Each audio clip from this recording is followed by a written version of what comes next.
Olá a todos. Nessa videoaula vamos continuar estudando a termodinâmica e expliquei para vocês na videoaula passada que a termodinâmica estuda, investiga as trocas de energia de um sistema físico qualquer, mas que o nosso estudo vai se focar simplesmente nas trocas de energia que podem acontecer com um gás, com uma amostra de um gás ideal. E a primeira modalidade de energia que a gente vai estudar é chamada de energia interna. E tem várias coisas que vocês precisam saber sobre a energia interna. Primeiro, ela é normalmente designada pela letra U maiúsculo. U maiúsculo simboliza energia interna. Segundo, se a energia no sistema internacional ela é dada em joules, apesar de que é muito comum usar-se também a caloria. Terceiro, a gente vai estudar a termodinâmica de um gás ideal. E sobre a energia interna, a gente vai sempre se restringir à energia interna de uma amostra de um gás ideal.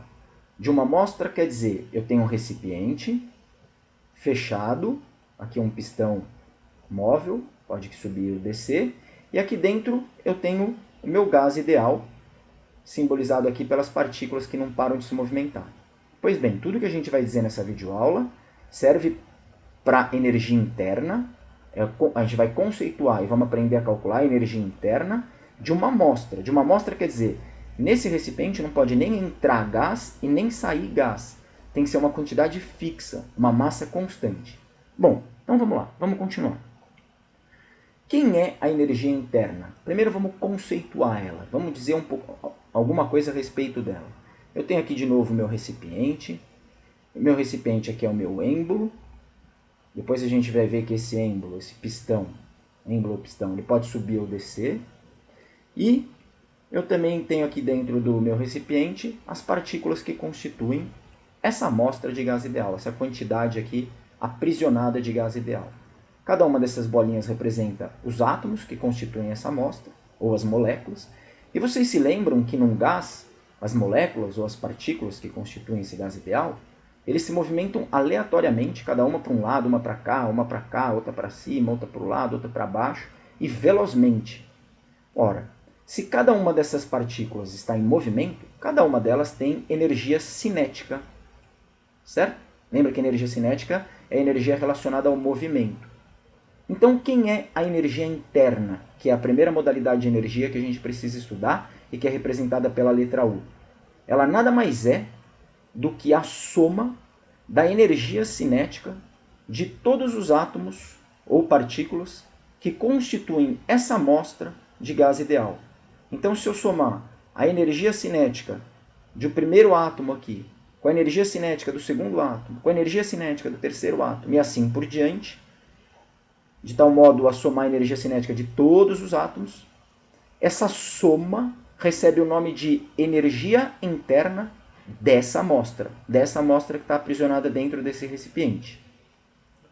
Bom, isso, no caso particular de um gás ideal, essa energia interna também é a própria energia térmica dessa amostra. Porque lembra que energia térmica é a energia relacionada à temperatura. E vejam vocês, se eu estou dizendo que a energia interna é a soma da energia cinética de todos os átomos que constituem essa amostra de gás ideal, então a energia interna é justamente a energia térmica, porque ela está relacionada à temperatura. Como assim, professor? Não entendi. Vocês se lembram que temperatura é uma medida do grau de agitação das partículas? Pois bem, concordam comigo que quanto mais rápido as partículas estiverem se movimentando, maior é a energia cinética de cada uma delas? Se esse átomo aqui estivesse se movimentando mais rápido, ele teria mais energia cinética. Então, quanto maior a temperatura dessa amostra de gás ideal, maior é a energia cinética de cada átomo. E, portanto, maior será também a energia interna, o somatório total da energia cinética de todos os átomos. Ou seja, a energia interna é justamente a energia relacionada à temperatura, que também é chamada de energia térmica. Isso é verdade só para o gás ideal, tá bom? Para um gás ideal, a energia interna e a energia térmica são sinônimos. Bom, vamos lá, vamos continuar. Agora, seria muito difícil você descobrir a energia interna, somando a energia cinética de cada átomo, de cada partícula individual da amostra, porque a gente já viu que mesmo uma amostra pequena de gás ideal tem uma quantidade exorbitante de partículas. E existe uma maneira de calcular isso por uma fórmula só. Num dos links que eu dou no final da aula, eu faço a dedução dessa fórmula. Mas aqui eu vou colocar qual que é essa fórmula, então, que serve para descobrir quanto que vale esse somatório, tudo de uma vez, sem precisar somar uma por uma. E essa fórmula é essa daqui. A energia interna de um gás ideal, deixa eu mudar a cor aqui, a energia interna de uma amostra de gás ideal, representada pela letra U, ela é calculada como 3 meios de nRT.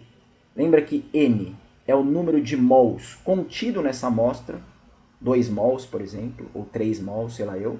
Mas lembra que é uma quantidade fixa, porque é uma amostra, não pode nem entrar gás nem sair gás, portanto N é constante.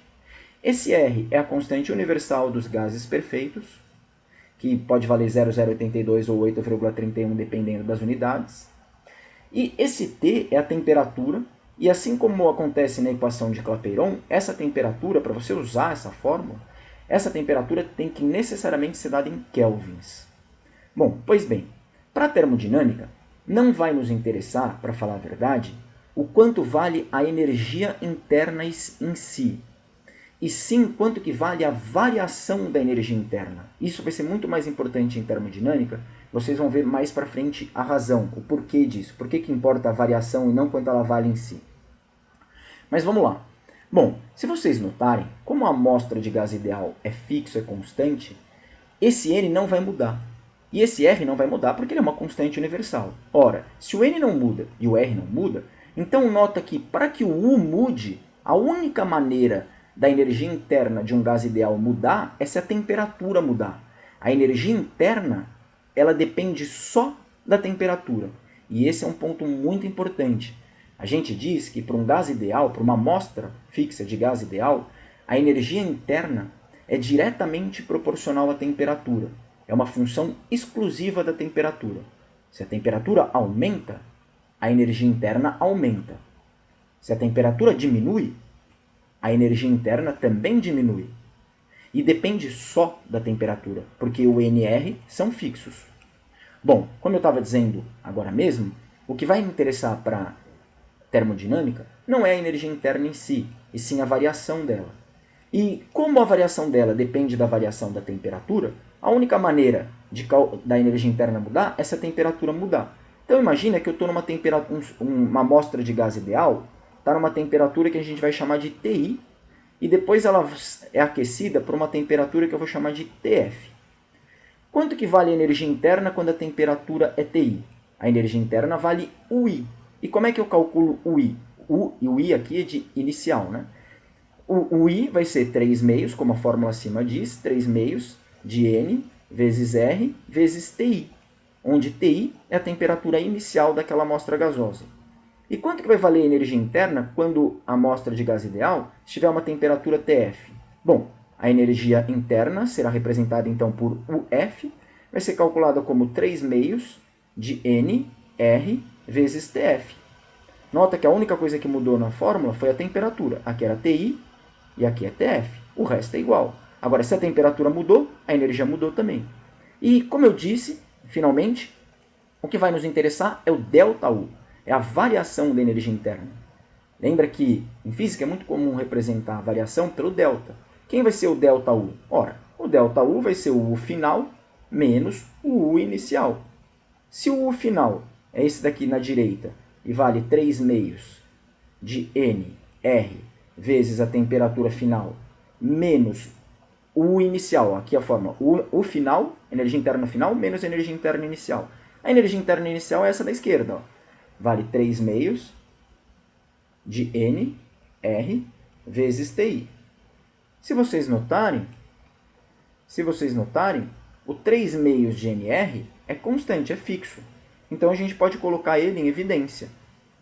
E aí isso pode ser escrito como 3 meios de NR, que multiplica T final menos o T inicial.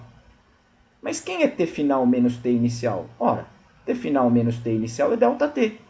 Da onde a gente conclui que o ΔU, aqui na esquerda, ó, o ΔU é igual a 3 meios de NR vezes ΔT, que é o que eu vou colocar aqui agora no slide. Só apagar aqui, para ter espaço. Bom, vamos lá. Que é o que eu vou colocar aqui, ó. Só apagar aqui para não atrapalhar. Ou seja, o ΔU é igual... O ΔU é igual a 3 meios de NR vezes ΔT. E é isso que vai mais importar para a termodinâmica. A variação da energia interna. E não a energia interna em si. O que vai importar é o ΔU. E nota que o ΔU é diretamente proporcional ao ΔT. E agora vamos analisar 3 situações que vai ser muito importante quando a gente começar a estudar a primeira lei da termodinâmica. Talvez vocês não entendam a razão do porquê que a gente vai analisar essas 3 situações. Mas quando a gente começar a primeira lei da termodinâmica, eu espero que isso fique muito evidente a razão disso. Mas vamos lá, vamos começar. O primeiro caso que a gente vai ver é o caso de um aquecimento da amostra de gás ideal. Lembra que a gente está sempre analisando aqui, eu vou até desenhar, para que ninguém esqueça, uma amostra de gás ideal. A gente está estudando a termodinâmica do gás ideal. Aqui dentro desse recipiente tem uma quantidade fixa de gás ideal. E vamos supor que esse gás ideal seja aquecido, ou seja, existe um aquecimento. Vocês devem concordar comigo que se tem um aquecimento, então a temperatura final do gás vai ser maior do que a temperatura inicial do gás. Óbvio, né? Mas se a temperatura final do gás for maior do que a temperatura inicial, então a energia interna final também será maior do que a energia interna inicial. Por quê, professor? Olhem aqui a fórmula da esquerda. Ó. O U, lembra que o U depende só da temperatura. Se a temperatura aumentou, o U também aumentou. Então, se a temperatura final é maior do que a inicial, o U final também é maior do que o U inicial. Bom, e daí, professor? E daí que se o U final é maior do que o U inicial, então o ΔU é um número positivo. Por quê, professor? Porque o ΔU, você pode ver isso de duas maneiras. O ΔU, estou colocando aqui em cima, ó, ele é o U final menos o U inicial. Ora, se esse número aqui é maior do que esse daqui, então o número maior menos o menor dá um número positivo. Então o ΔU é positivo. Positivo é a mesma coisa que maior do que zero. Outra maneira de ver isso é que o ΔU é diretamente proporcional ao ΔT. Se a temperatura aumentou, o ΔT é positivo. Então o ΔU também será positivo. Ótimo. Essa é uma primeira situação. Segunda situação. A segunda situação é quando existe um resfriamento do gás ideal. Ora, se existe um resfriamento do gás ideal, então agora a temperatura final será menor do que a temperatura inicial, porque ele resfriou, então a temperatura caiu. E, portanto, a energia interna final também será menor do que a energia interna inicial, porque lembra que o U é diretamente proporcional ao T. Olha aqui na esquerda, na fórmula esquerda, aqui em cima. Se a temperatura diminuiu, o U diminui. Então, o U final é menor do que o U inicial, da onde a gente conclui que o ΔU, nesse caso, vai ser negativo. Nesse caso, o ΔU vai ser um número negativo, porque a energia final é menor do que a inicial. Pelo mesmo motivo, né? Se a gente aplicasse aqui o ΔU como sendo o U final menos o U inicial, ora, se esse número da esquerda é menor que o da direita, um número menor menos um número maior dá negativo. Ou você pode raciocinar aqui pelo ΔT. Ó. O ΔT é negativo, porque a temperatura caiu, então o ΔU também será negativo. E, finalmente, uma última situação que vai ser muito importante lá na primeira lei da termodinâmica é quando a temperatura final coincide com a inicial. Nesse caso, em particular, ou seja, quando TF é igual a TI, nesse caso, a energia interna final também vai ser igual à energia interna inicial. Ora, se a energia interna de uma amostra de gás ideal depende só da temperatura, se a temperatura final for igual à temperatura inicial, então o U final também vai ser igual ao U inicial, porque o U, que é a energia interna, só depende da temperatura. Se a temperatura lá no final do processo for igual à temperatura no início, o U final do processo também vai ser igual ao U inicial. E nesse caso, por mais estranho que a gente possa, algum aluno pode estar falando, mas por que você está analisando esse caso? Vocês vão ver que vai ser muito importante esse caso, mas nesse caso o ΔU é igual a zero. Então notem, Quando que o ΔU é positivo? Olha aqui, ó, na primeira linha. O ΔU é positivo quando tem um aquecimento, quando a temperatura final é maior do que a inicial. E nesse caso, a energia interna cresce. Se a energia cresce, o U final é maior do que o U inicial. E o ΔU é positivo. E quando que o ΔU é negativo? O ΔU é negativo quando o gás é resfriado, quando tem uma queda de temperatura, uma diminuição de temperatura. Nesse caso, a temperatura cai. Se a temperatura cai, a temperatura final é menor do que a inicial, a energia interna final é menor do que a energia interna inicial e o ΔU é negativo. E quando a temperatura final coincide com a inicial, nesse caso o ΔU é igual a zero. Antes da gente continuar, vale comentar uma coisa. Tem aluno que pode estar achando que aqui eu estou me referindo à transformação isotérmica, no qual a temperatura permanece constante. Até poderia ser. Numa transformação isotérmica, também é verdade que a temperatura final é igual à inicial. Mas eu não estou me restringindo a esse caso. Pode até ser esse caso, mas pode ser um outro. Que outro, professor? Pode ter um caso em que a temperatura inicial do gás, da amostra de gás ideal, vale 100 Kelvin. Lembra, a gente tem lá o gás confinado aqui no êmbolo. E aí, de alguma maneira, aquele gás que está lá dentro está numa temperatura inicial de 100 Kelvin. Aí a temperatura sobe, por exemplo, para 200 Kelvin. E no final do processo ela volta, cai de novo para 100 Kelvin. Note que nesse caso, se a gente pegar a temperatura inicial e a temperatura final, vai ter o mesmo valor. Ainda que em processos intermediários a temperatura tenha mudado. Então, nesse caso, como a temperatura inicial é igual à temperatura final, então o U final também vai ser igual ao U inicial. Então, nesse processo como um todo, o ΔU também vale zero. É óbvio que se a gente analisasse só do 100 para o 200, o ΔU ia mudar. Se a gente analisasse só do 200 para o 100, o U também iria mudar. Mas tomando esse ponto como sendo inicial e esse como sendo final, a temperatura é a mesma. Então ela não precisa permanecer constante ao longo do processo. Para o ΔU ser zero, basta que a temperatura final seja igual à temperatura inicial. Bom, estamos quase finalizando aqui. Só algumas observações. Primeira observação é o seguinte, alguns alunos já devem ter percebido que essa fórmula da energia interna pode ser reescrita dessa maneira aqui. Ora, vocês já tinham visto que, pela equação de Clapeyron, que PV é igual a nRT. Se vocês notarem, aqui aparece o nRT. Ó. Então, no lugar do nRT, o nRT é igual a PV. Então, no lugar do nRT, eu poderia muito bem escrever PV e daria o mesmo resultado. E aí ficaria a energia interna, aqui na esquerda, a energia interna igual a 3 meios de PV, que é o que eu escrevi aqui na fórmula da direita. Energia interna igual a 3 meios de PV. Mas não é muito usual, é muito mais comum em termodinâmica usar o 3 meios de nRT quando precisa usar essa fórmula, né? Que também não é muito comum. Mas quando precisa é muito mais comum usar essa da esquerda do que a da direita. Mas convém ressaltar que daria o mesmo resultado. E finalmente, para a gente quase concluir aqui a videoaula, vale dizer também um comentário rapidinho sobre a atomicidade. Essa fórmula para energia interna, 3 meios de nRT, ela é válida só se o gás for ideal e monoatômico. Monoatômico quer dizer, quando eu desenhei lá a amostra, tem o pistão, tem cada partícula, monoatômico quer dizer, cada uma das partículas é um átomo. Como assim, professor? Poderia ser o que ao invés de um átomo? Poderia ser uma molécula. Se a gente pegar, por exemplo, o O2, que é um gás real, cada partícula não é formada por um átomo só, e sim por dois átomos, o O2, né? O2.